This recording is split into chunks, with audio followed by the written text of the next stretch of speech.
Hey tennis ballers, welcome back to my channel. My name's Ariel, and in this video we're going to be reviewing the Babolat Pure Strike 2019.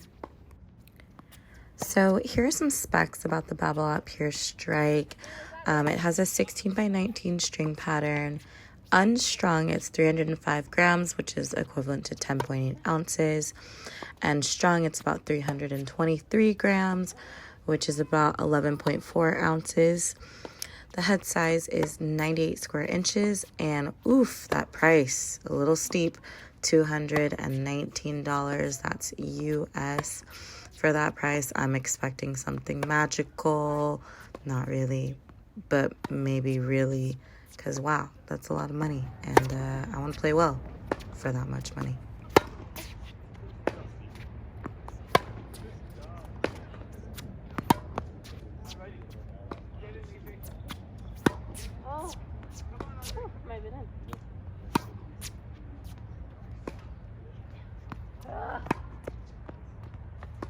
A little backstory, the racket that I've been using for the past few months, I only chose because it was pink, but now that I'm teaching full-time, I figure it's really about time to figure out which racket I want to use and actually shell out some money for, because let's be honest, rackets aren't cheap.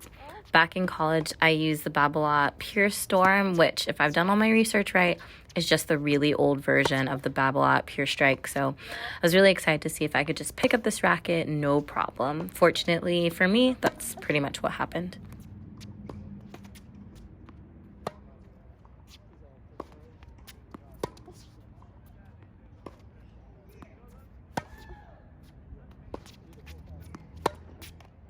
I think it would be a really good idea to have a rating system to use to judge the rackets that I'll be demoing in the next few weeks. The categories that seem most important to me are power, spin, control, maneuverability, how well does the racket handle vibration, and then style. Each category can earn the racket up to 5 points each, except for style. That's only 1 point, and the racket will either get it or not. Let me know in the comments below if you think there are some areas that I'm missing and that I should be judging. I'd love to know your input so I can pay better attention to other aspects of the racket while I'm using them.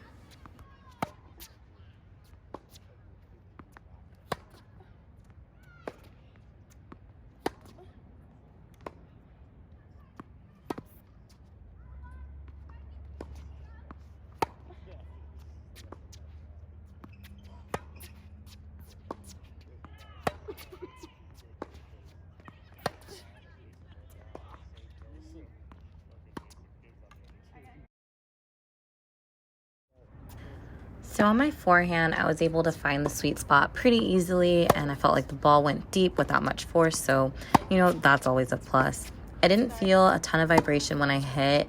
I'm purposely not using a dampener to judge all of the rackets that I'm doing in the near future because, like I said earlier, I really want to know which rackets play well for me, so no dampeners. Like I said earlier, I typically don't use a lot of spin when I hit, but there are certain situations where I do want a lot more spin on my ball, particularly when I'm in a defensive situation. And, with this Babolat Pure Strike, it was really easy to add spin to the ball. Like, it wasn't too heavy or too hard to add spin to the ball. And once my balls landed deep, and they bounced high, so, that's exactly what I want them to do. So I'm happy.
On the backhand side, it felt pretty good too. I didn't have to work too hard to find my rhythm with my backhand, and the majority of my balls went deep.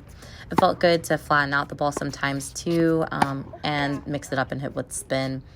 I get a little nervous on my backhand side when I get backed up and I try to add more spin to the ball, because I know although it will fly high, I have to try and figure out how much acceleration I need to put under the ball to add enough spin to bring it down.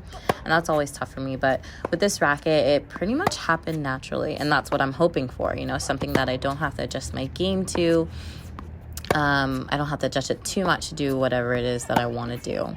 So top spin was solid on my backhand, and so is my slice. Since I have a one-hander, I feel super comfortable hitting slices. I probably hit it a little more often than I should, but, sue me. That's what feels comfortable, so that's what I'm going to do. But my slice stayed consistently low, crossing the net, and even had a little bite on the ball when it bounced, so I felt like I could play defensively and offensively, no problem. So forehand side, check. Backhand side, check. The other ones were deadly.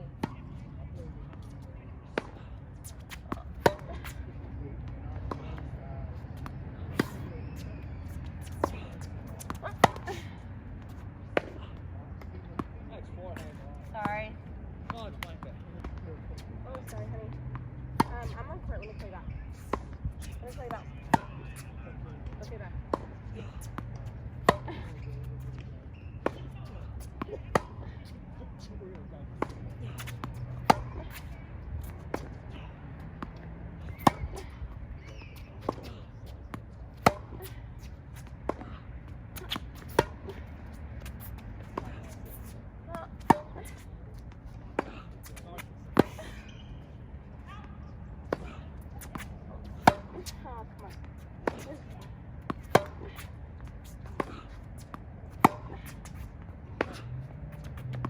Oh, come on.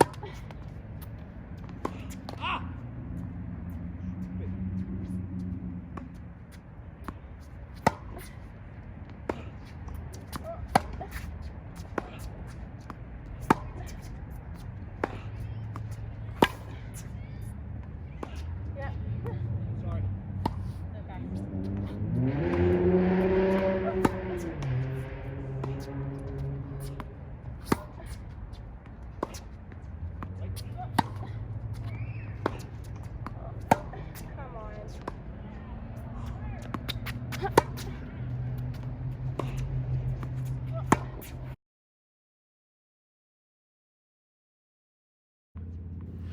Time for some volleys. Like I mentioned before, I would consider myself an aggressive baseliner, so I actually rarely hit volleys. Swinging volleys, yes, absolutely, but actual volleys, not really. Still, I wanted to know whether I could hit a decent volley with this racket, and yep, I sure could.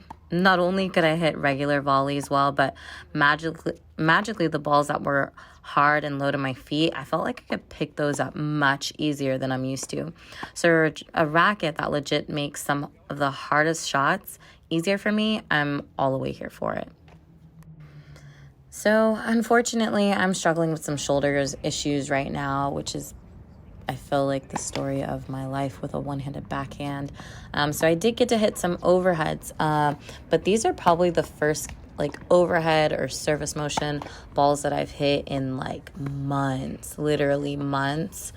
And it felt pretty good. I don't feel like I can accurately compare it to anything, but it didn't hurt. But I definitely didn't want to hit too many overheads, and I didn't take any serves at all with this racket just because I want to preserve my shoulder. And I know this is a huge part of a racket review, but what can I do other than really rehab and complain about how much the rehab hurts, which I definitely do. But serving is a no-go for me at the moment. Since it's my first racket review, I think this racket is a little tricky for me to rate just because I don't have much to compare it to. But regardless, I do feel like this is a solid racket overall. So, I'll rate it as such.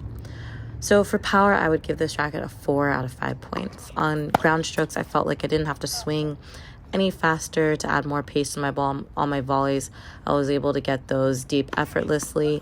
So, it's solid. It didn't add any more power, but I didn't feel like I had to try so hard to get as much power as I needed. So it's solid. For spin, I will give this racket a 4.5 points out of 5. Not that I, use a ton of spin, or top spin, I should say, but in the few situations that I do need some top spin, I felt like this racket helped me hit that type of high and loopier ball that I want to hit. And as for slices, I felt like the racket moved through the ball like butter. It was so easy to handle high balls and lower balls with my slice. And like I mentioned earlier, I definitely think that I can use my slice for both offense and defense. Control with this racket seems to come pretty easy as well. I liked how I could feel how long the ball stayed on my string, so I know I could create the type of shot that I wanted to hit. And I knew whether my ball would be going out or into the net before it actually would, more so because of technique, not because of the racket. And I honestly just feel like the racket did what I asked it to do without having to try so hard. So for maneuverability, I'll give this racket a 4 out of 5. This is another tough section for me to really rate because I don't have many other rackets to compare it to, but I didn't think the racket was too heavy that I really had to like muscle the ball over the net, but it wasn't so light that my swing speed really had to change either to add more spin and more power through my shots. So the racket just felt super comfortable and I'm happy with it. As far as how the racket did with vibration dampening, I feel like it did an excellent job. No arm or elbow pain for me, so I'll go ahead and give this racket a 5 out of 5. And last and certainly not least, I will definitely give this racket its style points because I love the paint job with this racket. Granted, I don't know much about the style of older rackets, but in recent years, I feel like most rackets are darker colors, so that big pop of white really makes this racket stand out. And I love the coral color that goes with it. Babolat really did a great job with the style of this racket, so definitely a plus. If I tally up all the points, it looks like this racket gets a 22.5 out of a possible 26. So a solid racket all around, and there's not much to fuss about. Yeah. Just really wanted to get this review out because I've been like hesitating to post anything on YouTube. So here is my first video, or at least my first review, I should say, and I really hope you guys enjoyed it. In my next video, it'll actually be point play using this racket. I really feel like hitting with a racket is one thing, but playing with a racket, being in a competitive situation is a whole nother thing, and it really, I think, will really tell me how the racket actually responds and how it will actually play in kind of a point situation, which at the end of the day is what really, really matters. So look forward to that. I should be posting that in a few days. So if you haven't already, please subscribe to my channel. Hit that notification bell so you'll be first to know when I upload. And looking forward to seeing you guys in the next one.